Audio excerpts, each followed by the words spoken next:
these folks live in 2 islands.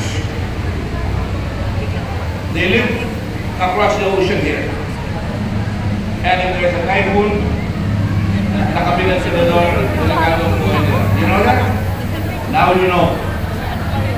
That is why it's important that they get the support because they're both vulnerable. Diba? Diba, Gwen? Can you spell vulnerable? Oh, yeah, okay. So, special kayo, not because papalakas po tayo. Hindi ba kailangan malakas din?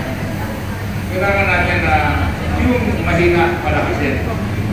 Yung malambot, patigasin. Diba? Iniisip ko lang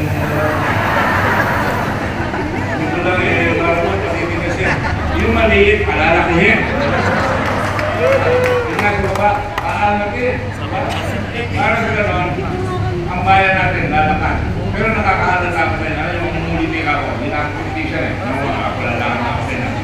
Sabi ni Gwen kanina, bawal yung sa akin yung tingi. Lalabas ang palan. Boss, pag nagbigay ako sa iyo, mas mataas ang kamay ko kaysa sa kamay mo. Totoo hindi. Totoo yan? Pag nagbigay ako, ang kamay nyo mas mababa, ang kamay ko mas mataas. Mayabang ako. Akala nyo may puder ako. Ha? May puder ako dahil may pera ako. Yan ang ginagawa sa inyo ng mga salbane sa ating bayan. Kung ano lang binibigay sa inyo, kung ano lang pangbubola ginagawa sa inyo, kaya ang bayan natin nangungulila. Narinig nyo na yan. Di pa kayo nagsasawa. Nangungulila tayo sa buong Asia. Buong Asia. Dati, matapos ang gera, number 1 tayo. Paksak ang Japan. Dahil sumabog ka sa Japan, naging number 1 Japan. Ngayon, ang Pilipinas, number 6 out of 10 Asia. Kaya napatiwanan tayo. Dapat sa tutulong nyo sa mga anak nyo. Because tayo, nalulun tayo sa mga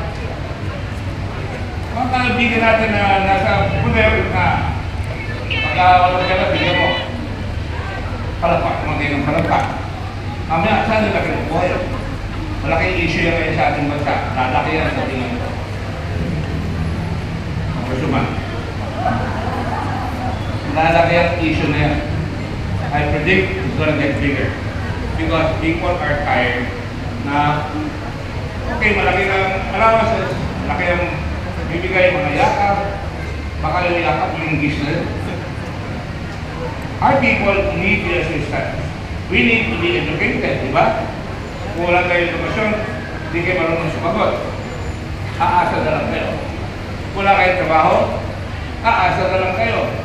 Kaya patigdasan natin, pag-answer tayo, niloloko kayo mga pare. Our Father, bigyan niyo kami ngayon na aming kahanin sa araw. Hindi na uso yan. Nung pag-una, nung panahon ni Christ, hindi siya namin umasa kayo sa Panginoon. You have to help yourself. Ako, diretsa akong salita. Kita naman niyo ako pag nagigiling ako. Hindi pa kakalusog, lunulo ko sa akin. Sa fireman actually, tapos na yung investigasyon doon. Tamad-tamad na yung mga kasama natin sa gobyerno. Dapat papailan niya. Makulong lahat yung mga nagkakaw dito sa ating bayan. Banyaga pa. Makamag-anak ni Gwen Pan. Kainis, ba? Pagka tayo, wala tayong timo, lalakas na galing tayo. I'm tired yan. Ako, galing ako sa ulong mo ko. Ang tatay ko at nanay ko, pinalaki ako. Anong gabi nakikita ko nagtatrabaho ang tatay ko. High school graduate lang po ang tatay ko at nanay ko. Anak ng Amerikano.